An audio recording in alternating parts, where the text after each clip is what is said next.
Muy buenas, terminó el Gran Premio de Australia, como siempre o casi siempre con cierta polémica, así que lo que vamos a hacer en este vídeo es analizar los datos, que como siempre ya sabéis que los saco después de cada carrera, después de cada Gran Premio, los analizamos juntos, vemos qué conclusiones podemos sacar y luego entramos ya en temas un poquito más polémicos con todo el tema de la sanción de Carlos Sainz, las banderas rojas y este tipo de historias. Y como siempre recordaros que en Level Up Academy tenéis muchísimos cursos, tanto de Fórmula 1 como de aerodinámica, de sim racing, de pilotaje, de reglajes, de telemetría, de todo lo que se os ocurra que tenga que ver con automovilismo real o virtual. Allí tenéis muchísimo contenido, cursos, masterclasses, luego también tenéis el apartado de descargas, el soporte para las dudas, los certificados, todo eso por 15 € al mes. Os podéis dar de baja cuando queráis, volver cuando queráis también, no hay ningún problema, así que echadle un vistazo. Y pasando al vídeo de hoy, pues estos son los gráficos como siempre y no me quiero entretener demasiado aquí porque ha pasado algo curioso en este Gran Premio de Australia y es que las zonas de DRS, que ya lo comentábamos en la previa, han marcado una diferencia tremenda y por eso si un piloto estaba a menos de un segundo del que llevaba delante, mantenía el ritmo y ya está. Entonces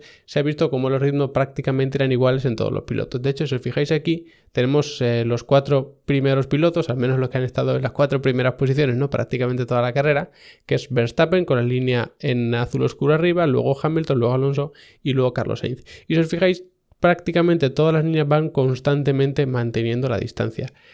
El primer stint fue muy cortito, fue un poquito raro, luego tuvimos safety car, luego bandera roja, luego ya se reanudó la carrera, hubo pues algunas peleas en pista y demás, pero poca cosa, prácticamente era mantener el ritmo. Sí que si nos vamos un poquito más atrás pues podemos encontrar cosas interesantes, pero este es el gráfico que nos dice cómo han ido evolucionando las posiciones. Y si os fijáis realmente tampoco tenemos mucho cambio de posición, especialmente si nos fijamos en la parte alta. Aquí tenemos la línea de Checo Pérez, que como veis pues sí que iba remontando muchas posiciones y demás, porque salía fuera de posición realmente, pero a partir de ahí tampoco tuvimos muchos cambios. Entonces, el hecho de estar atascado, ¿no?, detrás de un piloto o tener a alguien pegado detrás de ti hacía que todos los ritmos fuesen prácticamente iguales y por eso vemos que la distancia entre todas las líneas se mantiene prácticamente constante. Hay algo que está claro y es que el Red Bull está un escalón por delante del resto y si comparamos a Verstappen con Hamilton, que fue segundo en esta carrera, pues si os fijáis en estas primeras vueltas, después de que se reanude la carrera ya con normalidad y demás, pues Verstappen aquí, por ejemplo, es medio segundo más rápido, pero luego es en torno a 8 décimas, luego incluso más de un segundo, luego otra vez un poquito menos, luego en torno a 7 décimas, entonces estamos constantemente con una diferencia brutal entre los tiempos de Hamilton y Verstappen. Luego es verdad que ya pues más o menos se mantienen constante, un poquito de tráfico, también con esos problemas, ¿no?, de bloqueo de Verstappen que vemos aquí, esta vuelta tan mala que es justamente la que falla, pero bueno, claro, cuando ya mantienes el ritmo de carrera pues es cuando los tiempos más o menos se equiparan, pero aún así vemos varias vueltas seguidas en las que Verstappen es más rápido, luego por aquí también que incluso saca medio segundo, luego vemos aquí intentos de conseguir la vuelta rápida y ahí es cuando Verstappen se nota que es bastante más rápido. Y si comparamos a Hamilton, por ejemplo, con Alonso, que lo tenemos por aquí, pues bueno, más o menos se ve algo parecido. No se ve una gran diferencia en estas primeras vueltas como era con el caso de Verstappen y luego constantemente intercambiando, unas veces unos 2 décimas más rápido, luego otros 2 décimas más lento y así, pero como veis no hay enormes diferencias porque estaban constantemente a 2 segundos, un poquito más, un poquito menos, entonces eso al final lo que hace es que cuando te acerques al piloto que llevas delante empiezas a sobrecalentar y demás, pero luego también había pilotos que se aprovechaban de ese rebufo, ¿no?, como hemos dicho antes. De hecho, si quitamos a Hamilton y Alonso, que ya veis que prácticamente marcaban los mismos ritmos, ponemos a Carlos y ponemos a Gasly, que lo tenemos por aquí, pues vais a ver que tenemos los tiempos prácticamente calcados, ¿no?, especialmente en esa parte central de la carrera, porque Gasly cogió el rebufo de Carlos, aprovechó de las zonas de DRS y ahí se quedó. Entonces, si estabas en torno a 1,5 segundos y 2,5 segundos, ahí es cuando tenías problemas porque tenías que sobrecalentar mucho los neumáticos para apretar, pero si te conseguías colar a menos de 1 segundo, ahí podías aprovechar todo el tema del DRS y demás, que te sacaba mucha ventaja. Por lo tanto, era o quedarte muy cerca o quedarte ya a más distancia, ¿no?, en torno a 2 segundos y medio, que es lo que le pasó. Por lo tanto, aquí es muy complicado sacar conclusiones en cuanto al ritmo real de cada uno, porque vimos a un Verstappen en otra galaxia y luego teníamos a Alonso, a Hamilton, a Sainz en un ritmo prácticamente calcado. Sainz se salió un poco de esa lucha con Alonso y ya se descolgó y se quedó luchando con Gasly, que sí que se pudo quedar colgado de Sainz. Entonces, para mí que en este Gran Premio lo que pudimos ver es que el Ferrari sí que estaba un poquito por detrás de Aston Martin y Mercedes y estos dos bastante por detrás de Verstappen. Ya vamos a pasar al tema más polémico, el tema de las sanciones, de la bandera roja, safety car y todo esto. Yo creo que lo más importante, sin duda, antes de entrar a opinar sobre un tema, es distinguir lo que a ti te gustaría que fuese y lo que es en realidad, porque muchas veces vemos exactamente la misma situación en dos coches que son distintos y la situación cambia. Por ejemplo, si hubiésemos visto a un Gasly chocando contra Carlos, pues hubiésemos dicho que había que penalizar a Gasly, pero como el caso era que Sainz chocó a Alonso, pues ya se dice que la sanción es demasiado exagerada y demás. Entonces, dicho esto, cuando vayáis a pensar en un argumento a favor o en contra de la sanción, pensad que hubiese pasado si la situación hubiese sido al revés, o un piloto que no te cae nada bien que choca contra otro que sí te cae bien. Dicho esto, creo que la sanción no se puede considerar, por ejemplo, desproporcionada porque en Fórmula 1 se sanciona por tiempo. Es decir, tú no puedes sancionar a un piloto con 5 posiciones, con 2 posiciones o lo que sea. Las sanciones en Fórmula 1 no funcionan así. Funcionan por tiempo, por segundos. ¿Y cuál es la sanción mínima? 5 segundos. No existe una sanción de 1 segundo, de 2 segundos. Por lo tanto, si tú quieres sancionar a alguien, la sanción mínima son 5 segundos. Y eso es lo que hay. Podríamos entrar a evaluar si es mejor sancionar por posiciones en vez de por tiempo, porque sería un sistema a lo mejor más justo o más injusto en función de lo que opine cada uno, pero es verdad que tal y como están las reglas actualmente, una sanción de 5 segundos es la mínima. El problema viene cuando se te junta con la mala suerte de que son 5 segundos con régimen de safety car. Cuando pasa eso, pues todos los coches llegan prácticamente a la par y por lo tanto 5 segundos te manda a la cola, que es lo que le pasó a Carlos. Creo que en ese sentido sí que hay mala suerte, porque al final se te pone la sanción mínima, que en el caso de que lo vayas a penalizar, pues ponerle más creo que ya hubiese sido lo último, pero al final tienes la mala suerte de que sales atrás de todo. Que también tuvo mala suerte cuando, por ejemplo, sacaron un safety car, el cambio de ruedas y luego salió bandera roja. En este caso creo que sí es mala suerte, como digo, pero también está provocado por la FIA, porque al final, si tú sacas un safety car, dejas que la gente para a cambiar neumáticos y luego saca bandera roja, estás beneficiando claramente a uno y perjudicando claramente a otro. En este caso, si tomas la decisión de sacar un safety car, creo que lo idóneo para mantener más o menos la justicia es mantenerlo en pista. Es verdad que había mucho que barrer en la pista, pero bueno, para eso está el safety car. Al final, si justo pasa todo el pelotón, yo creo que daba tiempo de sobra. ¿Vamos a perder detrás del safety car a lo mejor 5 o 6 vueltas? Pues sí es verdad, pero creo que es mejor eso y no perjudicar claramente a algunos pilotos, como pasó con Carlos, pero también pasó, por ejemplo, con Russell. Entonces ahí, en mi opinión, sí que se equivoca la FIA, como también se equivoca con la sanción a Carlos, que os decía antes. Digo que no es desproporcionada porque al final si tú sancionas le metes la mínima, o sea, creo que desproporcionado hubiese sido si le metes una sanción mayor pudiendo poner una menor, pero es que ya no hay menores sanciones que la de 5 segundos. Entonces, creo que es injusta, es decir, que no se debería haber sancionado. Y no porque yo crea que hay que ser mucho más benévolo en la primera vuelta ni nada de esto, porque por ejemplo recuerdo en el Gran Premio de Estados Unidos del año pasado que Russell en la primera vuelta se llevó por delante a Carlos y se le sancionó.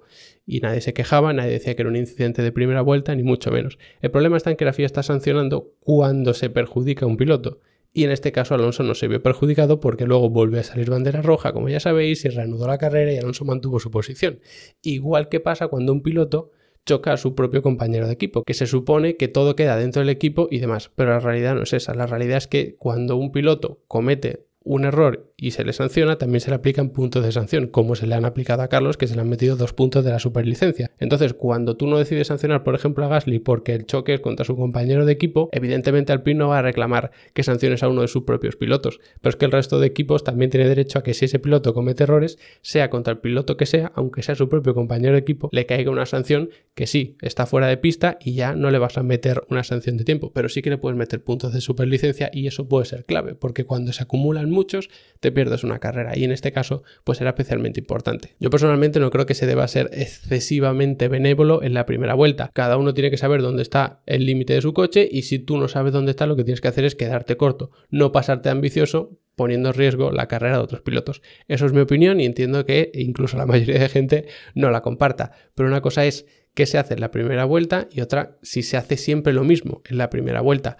Por ejemplo, en el caso de Gasly con Ocon, el comunicado de la FIA es: al final los 2 pilotos estaban de acuerdo, el equipo estaba de acuerdo, ha sido un incidente de la primera vuelta y se acabó. Pues evidentemente que los 2 pilotos van a estar de acuerdo y que evidentemente el equipo va a estar de acuerdo porque están todos dentro del mismo equipo. Pero es que no solo depende del piloto que ha sido perjudicado, sino que en todo caso se le debería haber preguntado al resto de todos los pilotos de la parrilla: oye, ¿os parece justo que sancionemos a Gasly? Estas son las pruebas, estos son los datos de telemetría que se supone que se han revisado, lógicamente, y hemos decidido no sancionar. ¿Creéis que es justo o no es justo? Porque claro, si tú se lo preguntas a Ocon, que forman todo parte del mismo equipo, que ya no quieren crear más líos dentro del equipo, que ya suficientes tienen, pues van a estar todos de acuerdo, evidentemente. Pero ya digo, no solo se vio perjudicado Ocon, sino que se puede ver perjudicado cualquier piloto, porque los puntos de la superlicencia están hechos para que cualquier piloto que sea tan reincidente como para acumular 12 sea sancionado en una carrera. Y si ese piloto ha tenido tantos accidentes como para que sea penalizado, pues hay que penalizarlo. No puedes tener en cuenta la gravedad de sus actos en función de si ha sido un piloto de otro equipo o a uno de su propio equipo, porque entonces no tiene ningún sentido. Al final es como decir, oye, si chocas a tu compañero de equipo no es peligroso, pero si chocas a otro sí,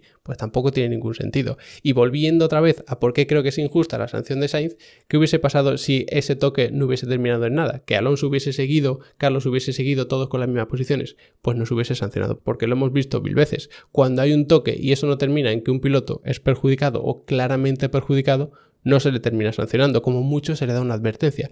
¿Qué pasa? Que eso es exactamente lo que pasó. En ese momento no, pero como se reanudó la carrera, realmente Alonso no se vio perjudicado. Por lo tanto, has sancionado a un piloto que no ha perjudicado a otro, cuando eso nunca lo has hecho. Otro tema es si se debería haber sacado bandera roja o no, porque claro, ahora que ha salido mal para Carlos, por ejemplo, quien es fanático de Carlos Sainz, pues dice que esa bandera roja no tiene ningún sentido y demás.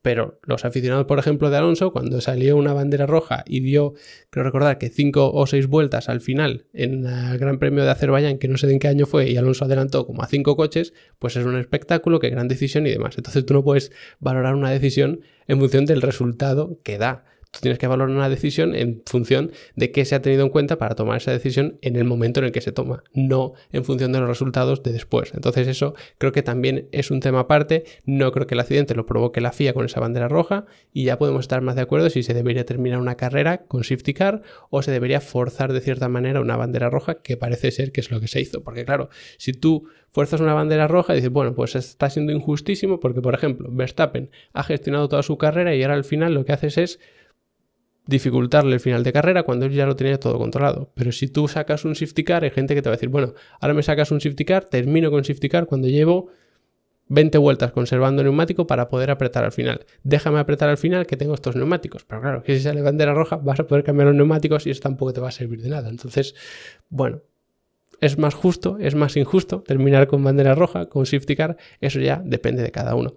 Mi opinión, en resumen, creo que la FIA la lleva liando bastante con el tema de se sanciona o no en función de las consecuencias, cuando, por cierto, encima siempre especifican que no es en función de las consecuencias, y aquí ya podemos estar más de acuerdo o menos en, oye, tú has hecho una acción indebida, pero si no provoca ningún problema, aunque haya sido gracias al otro piloto el que se hubiese visto perjudicado, que ha hecho su esfuerzo en evitarlo, pero bueno, si no ha resultado en ningún problema, no se sanciona y ya está. Podemos estar de acuerdo en eso. Pero ¿qué pasa si tenemos una situación como la que vivimos en Australia? Que un piloto se sale, se ve perjudicado, pero luego se reinicia la carrera por la vuelta anterior, que es lo que pasó en Australia. Realmente ese piloto no se ha visto perjudicado. ¿Por qué lo estás sancionando? ¿Me estás diciendo en ese caso que si hubiese habido un toque y no se hubiese salido Alonso, en este caso, hubiesen aguantado y hubiesen tirado hasta el final, se hubiese sancionado igual a Carlos? Yo creo que eso no se lo cree nadie. Y luego otro problema son las explicaciones que da, que dice que escuchas al piloto, que revisas la telemetría, que revisas los vídeos y que revisas muchas cosas, pero no dices